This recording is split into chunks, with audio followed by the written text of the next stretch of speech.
Hi everyone, I'm your host, owner, and creator of The Mix. Welcome to my channel. Welcome, welcome, welcome. Thank you to everyone for your support. Thank you to all my new subscribers. Thank you to my day one subscribers. Thank you all for just believing in me and supporting my channel. I appreciate you guys. I need for you all to listen to this video. Yes, listen to it from beginning to end. Continue to engage in the comment section respectfully. Also, head on over to the community section. I have some polls going on. Vote, vote, vote, vote, vote. Again, thank you guys for your support. And let me jump right into the topic. Okay, you guys, as you can see what this video is going to be about, let me jump right into the topic at hand. B.O.P neglect part 2, free RSK. Yes, and you guys are probably seeing the Bratz photo flashing across the screen. Shantae, aka the Bratz, comments on R. Kelly's prison neglect was quite disturbing to me. For her to be a Chicagoan, I was just really taken aback and really surprised. But okay, BOP neglect part 2. This is beyond Mr. Robert Kelly. It really is, everyone. Millions of men, women, and juveniles suffer from jail and prison neglect in America. So just for this to be an issue with Mr. Robert Kelly, there are millions of others incarcerated in jails and in prisons, because jails and prisons are two different sectors. Google what that is if you have time. But I can't, I don't have time to really go into details because this video will be extremely long, and that's not what my intent. I don't plan to keep you guys long. So, but I was looking for a clip of this audio of the rapper, the Brat, on her comments, about her comments on this matter. Yes, Chicago's very own the Brat, government name, Shantae, was very, I guess, nonchalant about Mr. R. Kelly's grievances when it came to the BOP and prison neglect, mistreatment due to ongoing health concerns. So the Brat is on the Ricky Smiley's morning show. So the Brat's segment is Hot Topics. And I usually tune into the Ricky Smiley morning show, honestly, for Gary with the T. He is so hilarious and so messy for me, to me. And it's just, he's funny. So, but Brad does the Hot Topics. And a few months ago, as most of you may already know, Mr. Kelly went through a procedure because of, I think, either he has diabetes, I think, or something is going on with him, I think. Don't quote me on that, but he has a health issue. The prison facility was pretty much didn't give a damn. They didn't care. They really did not care. So his attorney had to jump in and press and press and press. So this actually made the news. So this made the Brat's hot topic because it was in the news about Mr. Kelly not receiving proper health care or proper care while in prison due to his a health concern. So the Brat basically said, and I'm paraphrasing you guys, she basically pretty much was like, well, oh well, that is what happens when you're in prison. I mean, it's not a country club, or what did he think? They don't care. That's where you're in prison. No, no, no, no, no. I was just so taken aback. No, and a lot of people think that way too. Not just when it comes to Mr. Robert Kelly, they just think that way, period. When it comes to those who are incarcerated, they feel that, hey, they did something. They're there for a reason. When you have to think about it, everyone, there are people who are incarcerated for nonviolent crimes, who are in jails and prisons. And if they have a pre-existing condition or a health issue, or if the facility, the jail or prison, is not up to par, and just the conditions are unbearable or unlivable with respect to the building itself, the piping, the top, that can cause an issue with someone health-wise. So you're in there, or someone's in there for stealing a vehicle. They supposed to die in prison? That's not a death sentence. They didn't get sentenced to death. They're in prison. You're supposed to be able to serve your time, whether it be life there or whatever case may be, or a substantial amount of years or a short amount of years in jail or prison. Serve your time in conditions that are livable. I mean, they won't treat animals that way. So I'm going to go ahead and share. Like I said, I couldn't find that clip or that audio. I went on to Ricky Smiley's, I guess, website and all. I just couldn't find it, and I think a lot of his shows are archived or whatever. But yeah, the Brat did say that, and I was just shocked. And sometimes, just to piggyback on the Brat and her hot topics, sometimes when it comes to certain celebrities, she's really, really, she'll fight for them. Like Jermaine Dupri, like Mariah Carey, can't nobody say nothing wrong about them. And that's just, and I like the Brat, beautiful young lady, beautiful girl, woman in general. And she's a great rapper, great artist. She paved the way in so many areas in hip hop, and so I salute her. But I was just really shocked and disappointed at her response when it came to her commentary on Mr. Robert Kelly. And the Brat was in prison before. So what if, what I'm saying, what if she had developed a health condition because um, where she was at, or something was going on within that facility? Would she feel that she should be sentenced to death, and so to speak, when it comes to her health care or her body or her person's being neglected? No, she would be singing a different tune, and her sister Lisa Ray would have been out there protesting. Let's just keep it real. Let's keep it real, especially if her sister was sick, and she would have been saying, "Get her to a doctor." Period. So let's not, that right there. It really, like I said, I was disappointed by her being in Chicago, and first and foremost, and most importantly, she was in prison herself. So yeah, I know people are in prison and some people deserve to be there, but at the same time, and both can be true, yeah, they may deserve to be there, but it, they don't deserve to be treated inhumane. So and I stand behind that. And let me go ahead and share an article I came across, and then I'm going to share um, Attorney Jennifer Von Jeans. Go to her website, then share an article, and then share a clip that I found. This nonprofit organization, how they do work. It's a team of attorneys, and they do a plethora of work in the criminal justice system, from bail reform to um, defense, pro bono work, things of that nature, from legislation, drafting bills that will that are beneficial to those who are incarcerated. You have people who are incarcerated who have actually drug addiction problems.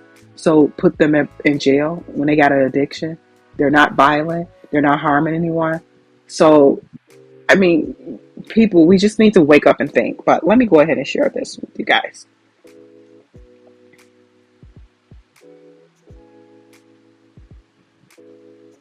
Okay, this connects back to first, the B.O.P. Part 1. And remember, Attorney Jennifer Bonjean focused on Mr. Robert Kelly's the neglect from caused by the MCC. And then she followed up with another post, and this, I believe, is on her Twitter page. Bonjean Law Group, everyone deserves adequate medical care. Let me click on this. This is posted on, and this is old, but still. Okay, this is an article from, and it's a link to ABC News. R. Kelly had surgery due to negligent care inside Chicago prison, his lawyer says. He has a great attorney to be fighting for him. R. Kelly's lawyer is going public with complaints about the health care the convicted singer is getting inside Chicago Metropolitan's Correctional Center. And mind you, I believe R. Kelly is at a new prison now where he's serving his time, and I think that's in Colorado. I think. Don't quote me on that, but I think. But the article further cites Jennifer Von Jane said Kelly recently had surgery on his Achilles tendon after it was discovered last week he was suffering from blood clots. Wow. Von Jane said that's due to negligent care provided by the Bureau of Prisons. It's not just because it's R. Kelly. Every prison deserves medical attention, medical care, she said. The MCC is required to address these things in a competent fashion. Okay, you guys, I wanted to share this article. It was posted back in March. Wow, the irony of that, because Mr. Robert Kelly had some issues back in March as well.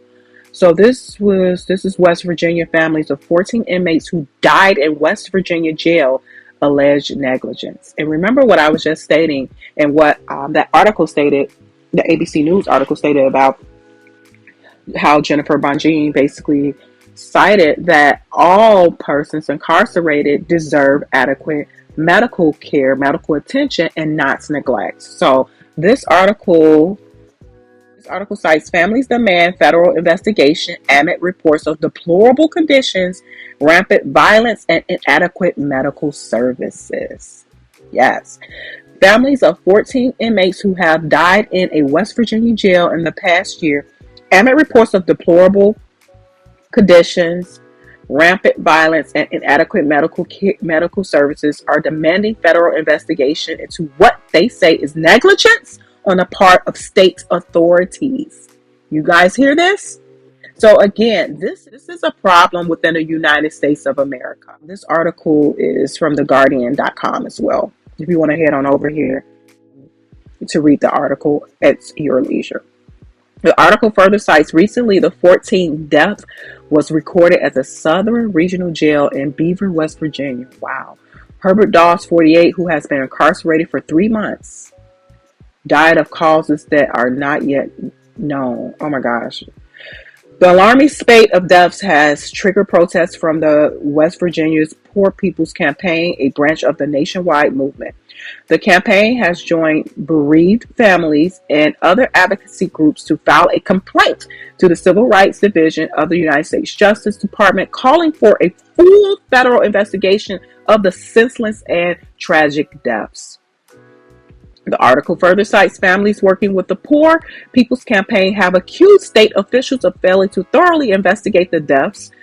Kim Burks, whose son Cortez Burks, 37, oh my gosh, died on March 1st, 2022, less than 24 hours after being admitted to Southern Regional Jail, said, "We will not let this injustice stand. We are never going to stop until we get justice for Quan." An independent autopsy organized by the family found signs of blunt force trauma on Quantez's body, including fractured ribs. The findings were consistent with him being handcuffed while being beaten, Kim Burke said. Both of his wrists were broken. He had an arm broken, a nose broken, and a leg bone broken. What the fuck is going on here? Oh my gosh.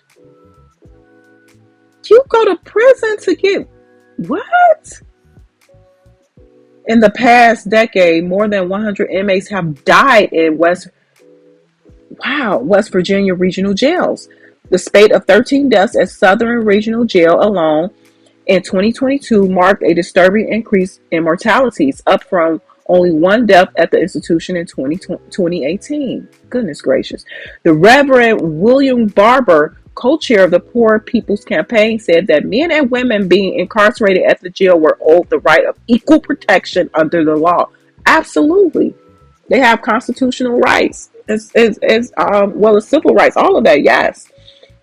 We cannot be silent while poor West Virginians of all races die under the watch of state jails. In an interview with The Guardian, Barber said that the call for a federal civil rights investigation was coming from black and white families alike. This is not a straight race issue. The act that you have white and black families standing together at a time of so much division is critical. Wow. Now, you know this is an issue when both are standing together, both races are standing together. This is, woo. A class action lawsuit claiming civil rights violations at Southern Regional Jail has also been launched with a federal court on behalf of almost 1,000 current and former inmates. The 89-page document paints a devastating picture of understaffing, overcrowding, endemic violence, and a rotting infrastructure that has created appalling conditions inside cells. And remember, I just focused on that too, just the building in itself, piping, all of that, and things, toxins could get in, and even rodents and bugs. And no, that's not livable conditions at all.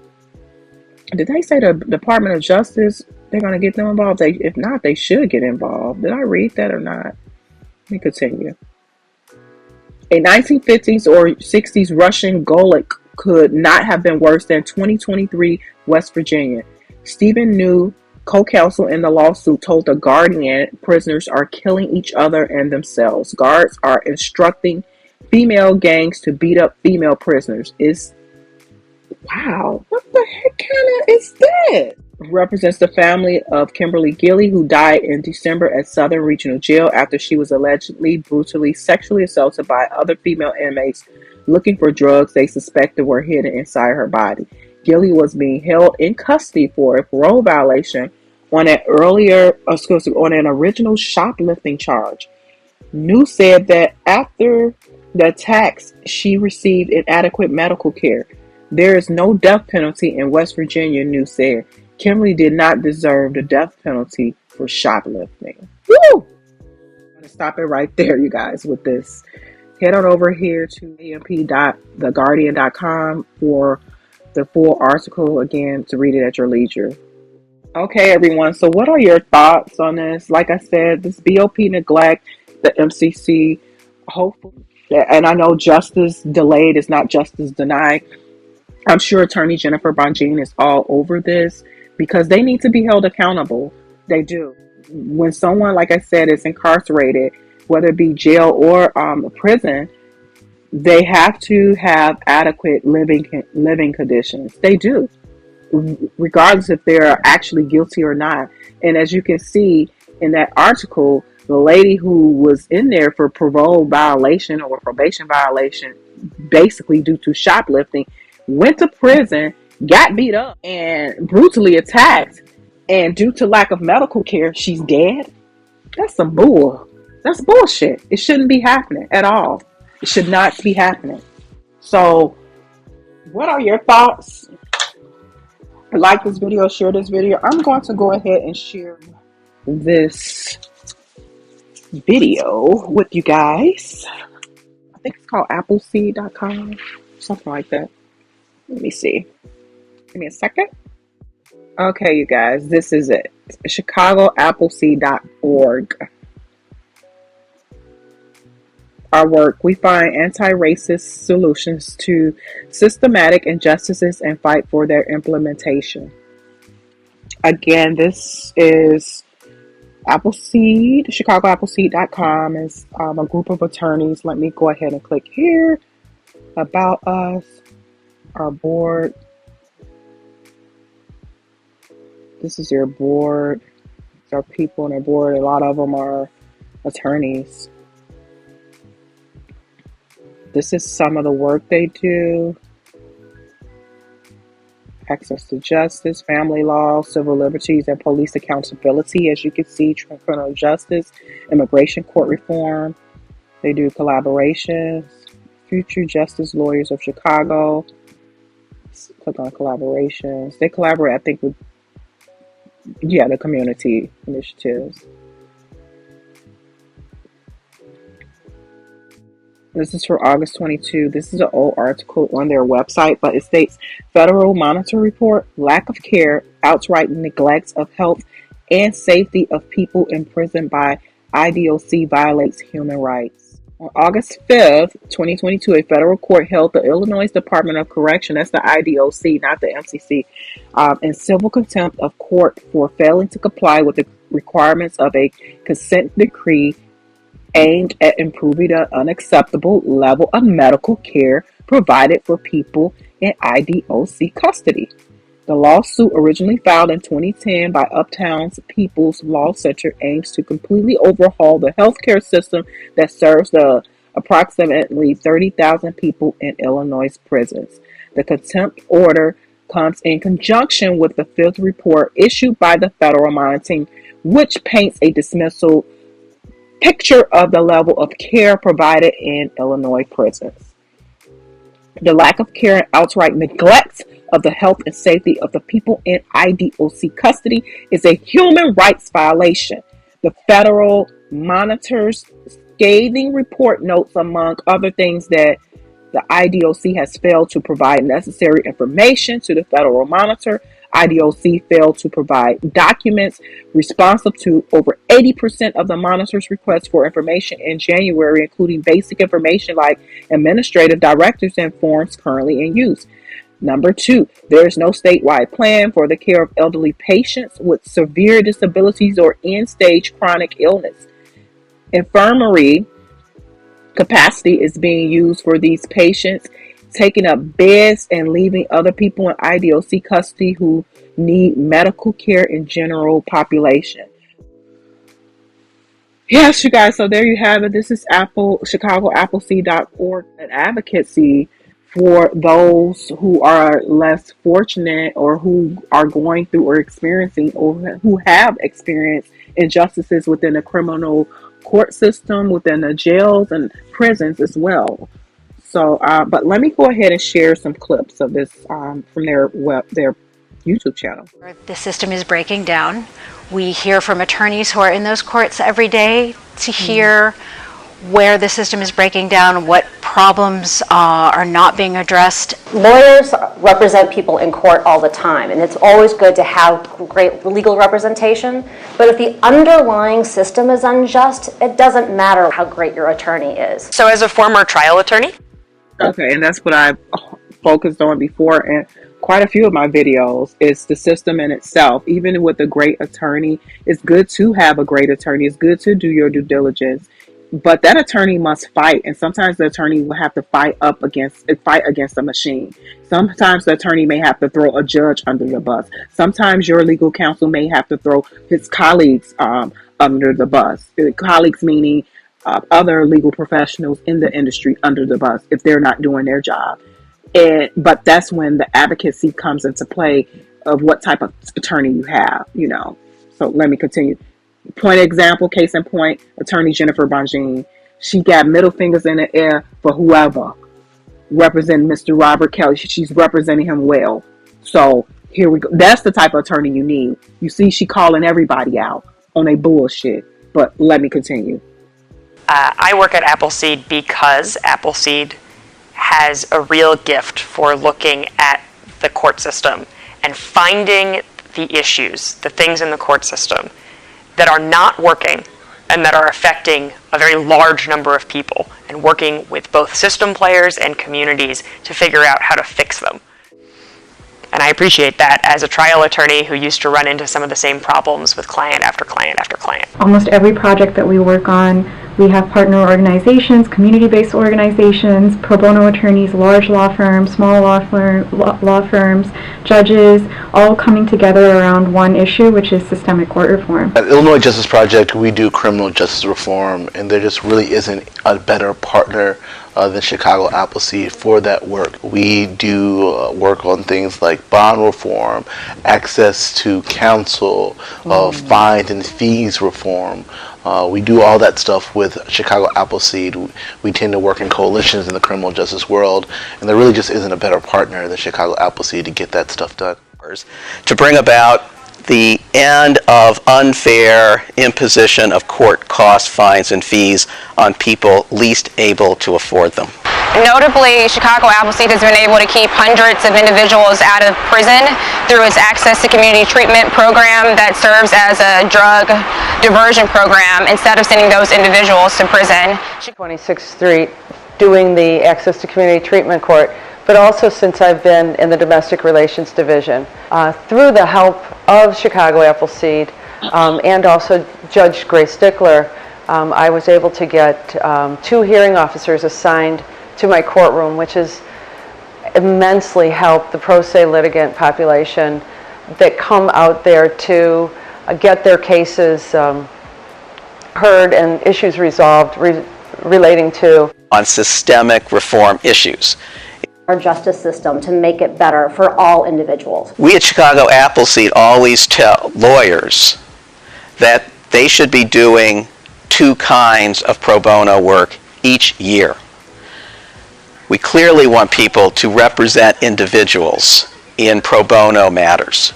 But we also believe that a second pro bono project for each lawyer should be to work on systemic reform issues. It doesn't have to be with Chicago Appleseed, but we, of course, would like it to be with Chicago Appleseed.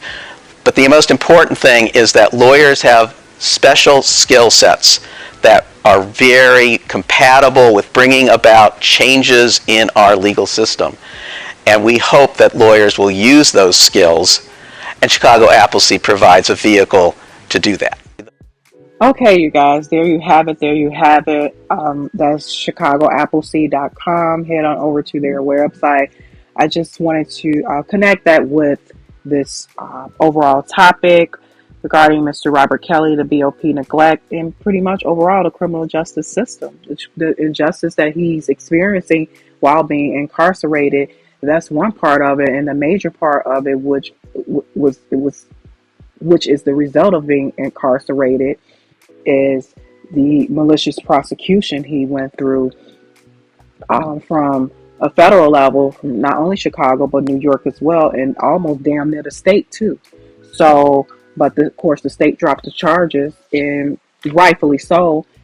Although they gave that excuse in terms of I think, what did she say? Something about Kim Foxx pointed to the federal case and something else she said, but that's neither here nor there. I've learned usually when the feds pick up cases, usually the state doesn't prosecute because, again, we are taxpayers, and these federal cases and state cases, taxpayers fund it. They have a budget, but they don't have immense amount of resources like a high power attorney. So they have budgets, so they have other cases to prosecute too. So that's actually, in my opinion, why they did not prosecute Mr. Robert Kelly. One of the reasons, but one of the second major reason, I would say, they didn't have a case anyway. They would have been wasting taxpayers' dollars. So they didn't have enough evidence for that state case to come off with a win. Because the federal case, I think Mr. Robert Kelly had 9 charges initially, and then when Attorney Jennifer Bunchine got on board, it seemed like he could have beat that case. If she would have been involved, I think initially he probably would have beat that entire case. But it was 9 charges, and I think he got convicted on either 5 or 6. I don't quote me on that, but it's a lot of information going back and forth when it comes to Mr. Robert Kelly and a lot of other stories and topics relating to these court cases and, those being justly incarcerated, in my opinion. And also other topics relating to other cases. So, but yeah, let me know your thoughts. Like this video, share this video, and let's get the discussion going in the comment section. Do you believe that the brat, based off of what I paraphrased and share with you guys, do you think she was wrong for saying what she said? And not just the brat, but a lot of people think that way. A lot of people think, well, if you're in prison, that's how it's supposed to be. Absolutely not. You heard the article I read, excerpts from that article of The Guardian, how that lady was in there actually because she violated probation or parole due to what? She was convicted of shoplifting. So she had to serve some time in prison for her violation of her probation or parole. And then what? She gets into this altercation. They beat her to a pulp. They beat her and for looking for drugs or something, maybe because those people had drug addiction problems. And she died as a result of her injuries because she didn't receive the proper medical care. And like they stated, the state of West Virginia does not have the death penalty. So you mean to tell me this inmate died and they don't even have the death penalty, and her conviction was shoplifting? That's bullshit, and that's wrong. That's inhumane. So and like I said, that you have to think about it from that perspective on a macro level, how there are people incarcerated who are incarcerated for non-violent crimes, who are doing prison and jail time for non-violent crimes. Nobody has a right, even if it's a violent crime. This is unpopular opinion. No one has a right to be incarcerated and just be treated inhumane, period. Animals get treated better. And if anyone treats an animal inhumane, you will be doing some double digits in prison, so damn near insert Michael Vick, so, but yeah, let me know your thoughts on this topic. And it's beyond Mr. Robert Kelly, and you can't sit up here and say, hey, so what about him? And then if it happened to someone else, now it's going to be outrage. No, this stuff like this sets the tone, sets the precedence. And that's what I was stating too when it comes to case citation and court cases. And the Tory Lanez case, the R. Kelly case, the Bill Cosby case. These cases are setting the tone, setting the stage. And just because it's a celebrity, don't think that what they've gone through cannot be applied, and the prosecutorial tactics cannot be applied to you, your family member, your loved one. It can be. So everybody needs to really think about it and check themselves. If you saying it's okay for prosecutors to prosecute someone unethically, unfairly, unjustly, coloring outside the lines, and violate someone's constitutional rights to a fair trial, to a fair court process, you're fucking crazy. You're ludicrous. You're ludicrous, because just because they're a celebrity, even if they're a non-celebrity, those prosecutors and judges, they don't supposed to operate in that fashion. That's a violation of your constitutional rights. Anyone, even if you do get caught with your hand in the cookie jar, it's a violation of your rights. So if they can illegally do something to them, and although they may feel they are really guilty, just think about somebody who's really not guilty. So you saying it's okay for them to do it to them too? Because they can do it to them too, for someone who's really not guilty as well. So this is something to ponder and think about. I will talk to you guys soon. Bye.